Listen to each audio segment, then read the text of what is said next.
2016년에 CGV가 터키의 영화 사업자 Mars Entertainment라는 회사를 인수했습니다. 이때 이제 CGV가 내야 될 돈이 한 6천억 원 정도였는데 돈이 없으니까 한 반만 됐어요. 3,150억만 되고 나머지 돈은 차입을 해야 되는데 차입을 하면 부채 비율이 늘어나잖아요. 그러니까 어떻게 보면 뭐 좀 꼼수라고 할 수 있죠. 그래서 TRS 계약이라는 걸 맺었습니다. 그래서 메리츠 종금증권이 2,900억을 투자를 했어요. 대신에 CGV가 경영을 하는 거죠. 마스 엔터테인먼트.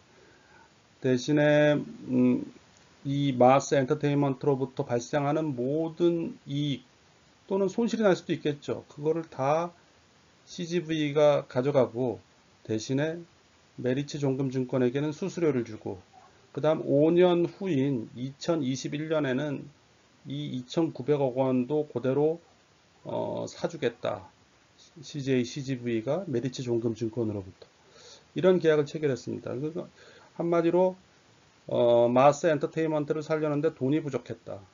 대신에 차입금을 조달하면 부채가 늘어나서 부채 비율이 안 좋아져서 회사 사정이 안 좋아 보인다. 그렇기 때문에 메리츠 종금증권을 끌어들여서 TRS를 맺고 부채 비율은 낮추면서 부채 비율은 올리지 않으면서 마스 엔터테인먼트를 인수했다. 이렇게 이해하시면 될 것 같습니다.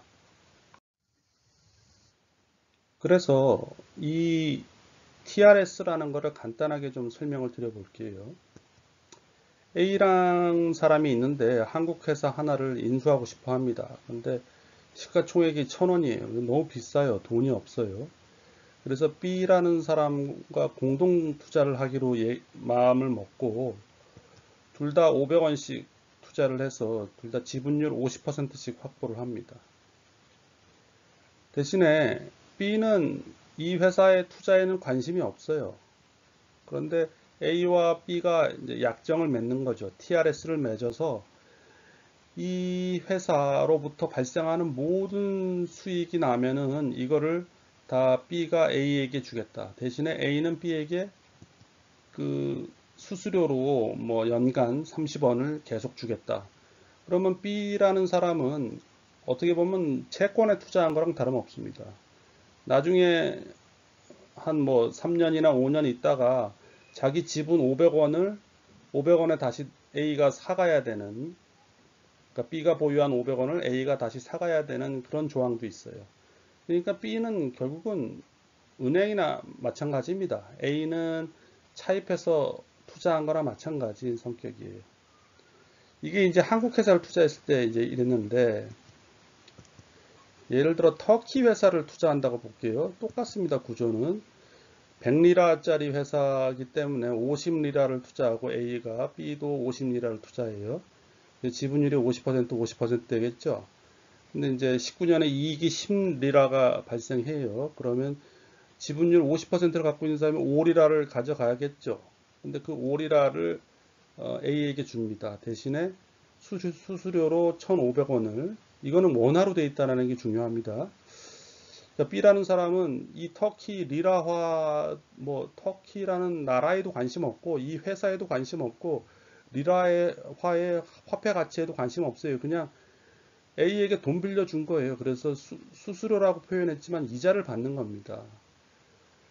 그래서 그 1리라가 400원이라고 가정을 해볼게요. 그러면 위에 있는 지금 리라로 표시된 거를 다 1리라에 400원으로 제가 환산을 했습니다. 그러면은 이런 식으로 됩니다. 이제 A도 2만원, B도 2만원 투자했고 4만원짜리 회사를, 그리고 19년 이익이 4천원이 났으면은 그 중에 반인 2천원은 B의 이익인데 그게 A에게 그걸 전달하고 A는 수수료로 1,500원을 B에게 전달한다. 이제 이렇게 계약을 체결한 겁니다. 그런데 왜 제가 터키 회사 예를 들었냐 하면은 지금 왼쪽에 보고 계신 그림은 제가 앞서 설명드린 그 그림이랑 똑같은 그림이에요. 근데 1리라가 400원이었는데 이렇게 약정을 맺고 A와 B가 투자를 했는데 터키 리라화 가치가 폭락을 했습니다. 미국과의 관계도 안 좋고 해서. 그래서 지금 이것도 똑같고, 근데 1리라가 200원이 됐어요. 반토막이 난 거죠. 리라화 가치가.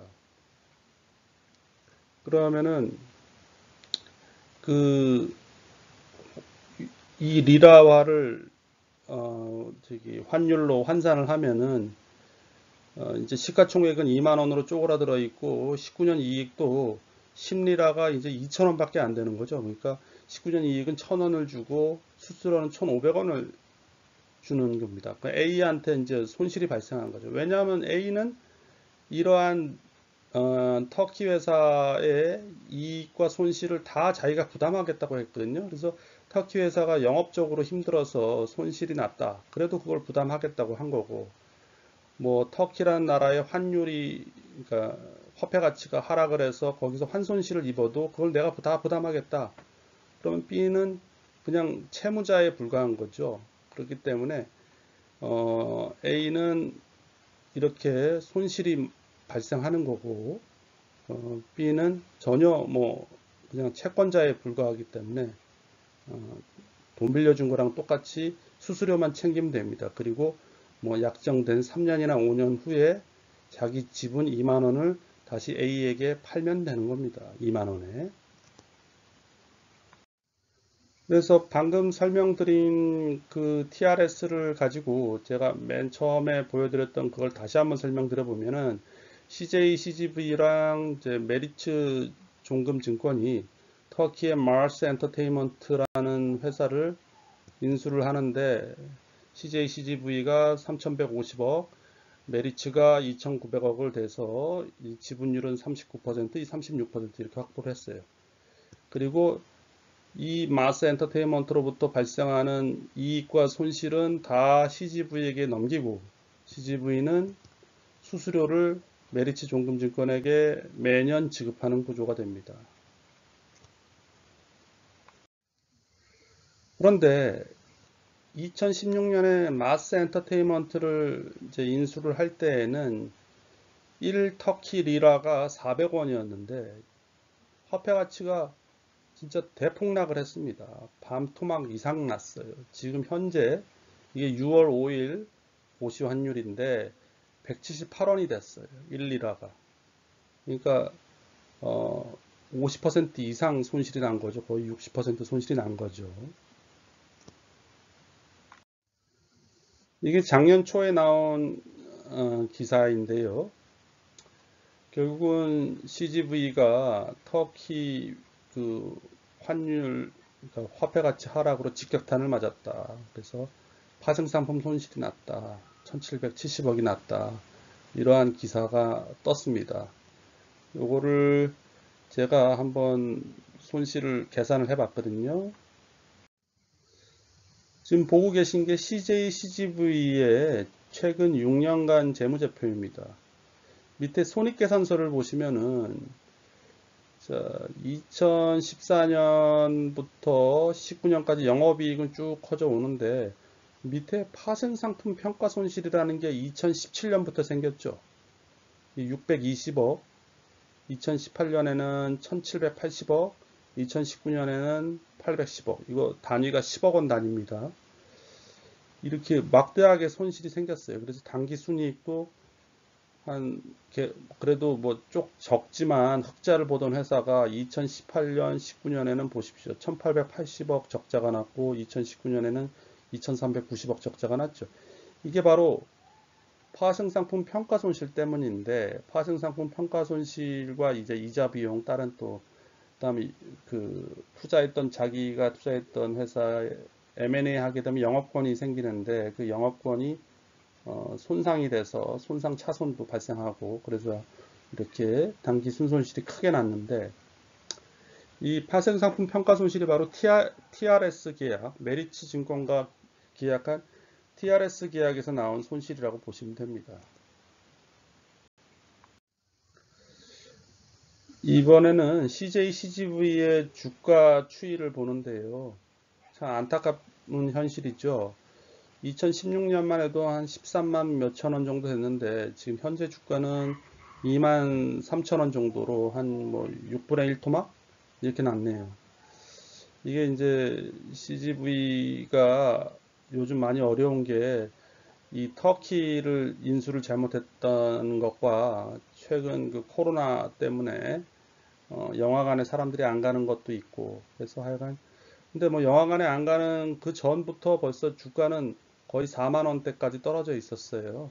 그래서 이 터키 인수할 때 이 터키의 그 환손실 때문에 이렇게 CGV 주가가 떨어졌다. 이렇게 이해하시면 될 것 같습니다.